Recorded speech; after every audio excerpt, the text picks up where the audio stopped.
शादी की पहली रात ही मेरे हस्बैंड को मुझसे दूर कर दिया जाता है, मेरे पास नहीं भेजा जाता है। और ये कितनी बड़ी बात हो सकती है आगे बताऊंगी।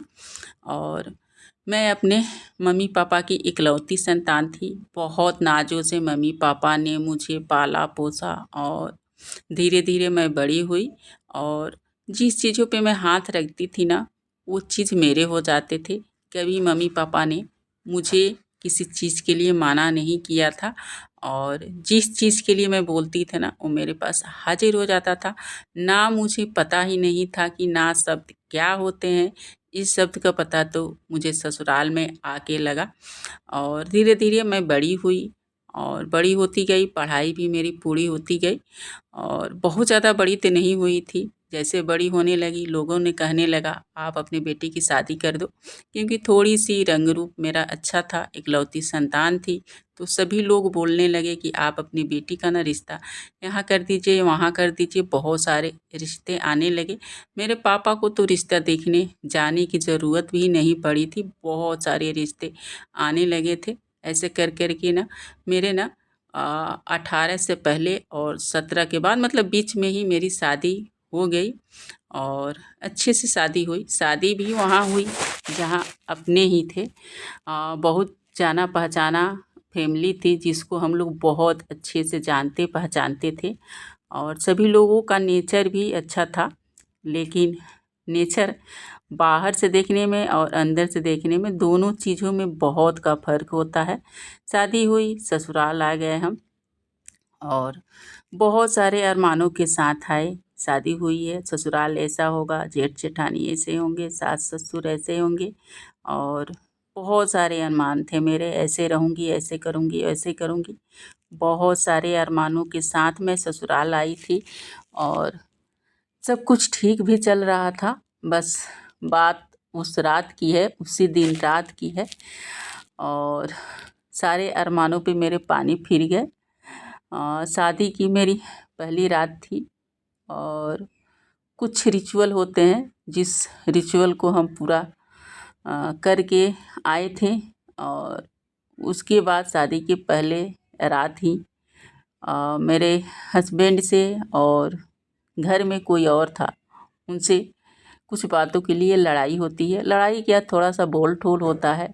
उनकी इतनी चलती थी ना, उनकी मतलब घर में इतनी चलती थी, उनके बात को इतना माना जाता था ना, इतना माना जाता था ना, कि वो उस दिन मतलब इंसान समझ भी नहीं पाया। और उस दिन ना उन्होंने मेरे हस्बैंड को मेरे पास आने से मना कर दिया। मना क्या किया, भेजना उन्हीं को था, उन्होंने नहीं भेजा। और मेरे हस्बैंड मेरे पास नहीं आए। मैं पूरी रात इंतज़ार करती रही, इंतज़ार करती रही, इंतज़ार करती रही, लेकिन मेरे हस्बैंड नहीं आए। और इस तरह से 4 से 5 दिन गुजर गया। जब अगला का गुस्सा शांत हुआ और उसे लगा कि नहीं, अब मतलब कोई क्या कहेगा, चाहे अगला क्या सोचेगा, तो अगला का जब गुस्सा शांत हुआ तो उन्होंने फिर मेरे हस्बैंड को भेजा था। तो इस तरह थी मेरे ससुराल की जर्नी। और यहाँ पे मेरे हस्बैंड अभी आ गए हैं और ये लेके आए हैं दही। और आज है कृष्ण जन्माष्टमी का दिन, तो ये ब्लॉग उसी दिन का है। और ये दही दूध लेके आए थे, बाकी सारी चीज़ें मेरे पास थी।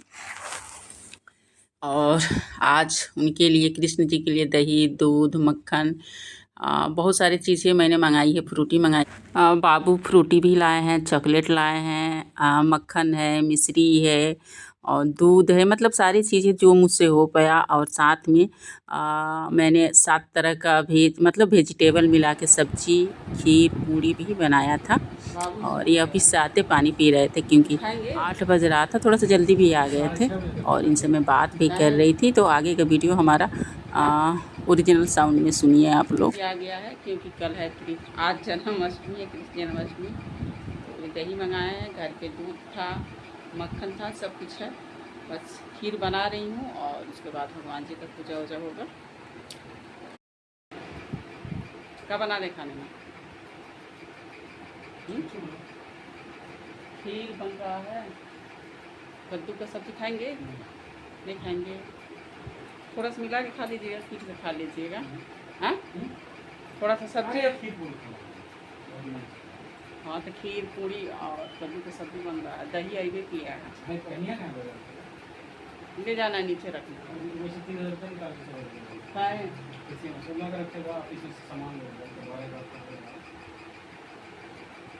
नीचे रखना, कई दिन से बाबू से बोल रहे हैं लेने जा रहा है। तब खीर पूरी जल्दी जल्दी बना देना। खीरिया बनिए गया है, पूड़िया खा ले। अरे सब्जी जा रहे हैं बना।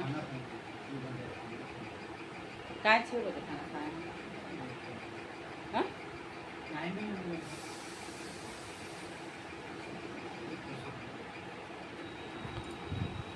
ये guys, welcome back to my channel. कैसे हैं आप लोग? आई होप आप लोग बहुत बहुत अच्छे होंगे। और अभी रात का ना 8 बज रहा है। और क्या हुआ है ना, 2 दिन से मेरा तबीयत बहुत ज़्यादा ख़राब चल रहा था। और आज सुबह से ही मैं 3 भर मिक्सी डाल के थी, तो सोची चलो इस टाइम ना कपड़ा थोड़ा सा चेंज करती हूँ। और आज है कृष्ण जन्माष्टमी, थोड़ा सा अपने आप को फ्रेश फील कराती हूँ, क्योंकि 2 दिन से मेरा बीपी बहुत ज़्यादा लो हो गया था। और कल 2 दिन से मैं बिस्तर से उठ ही नहीं पा रही थी। और अभी आज थोड़ा सा मतलब रिलैक्स हुआ है, तो अभी थोड़ा सा अपने आप को फ्रेश करने के लिए थोड़ा सा तैयार हुई हूँ, तो थोड़ा सा फ्रेश फील करूँगी। और इधर देखिए आप लोग, हस्बैंड जी के काम ना आते हैं और चाबी जहाँ के तहाँ रख देते हैं। और मेरा गला ना बार बार सूख जा रहा है।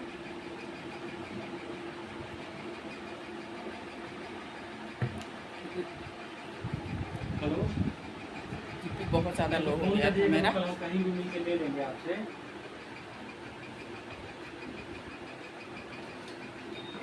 एक घंटे बाद अब गाड़ी वाले अंदर कर दिए हैं। हस्बैंड जी ऑफिस से आ गए हैं, लेकिन अभी भी इनका ना फ़ोन पे फ़ोन आता रहता है। फ़ोन पे बिजी ही हैं। टाइम हो रहा है, देख लीजिए आप।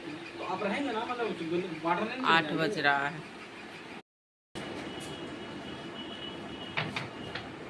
फ्रिज वाला पानी से ही धुल रहे हैं। पानी फ्रिज में है भी नहीं, ठंडा खत्म हो गया। एक बोतल है।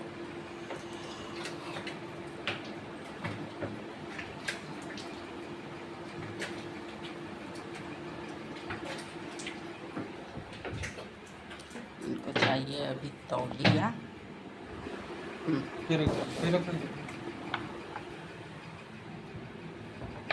बोल ये इस टाइम कौन पेपर पढ़ता है रात को 8:15 बजे का? गर्मी हो रहा है, हटा दे रहा।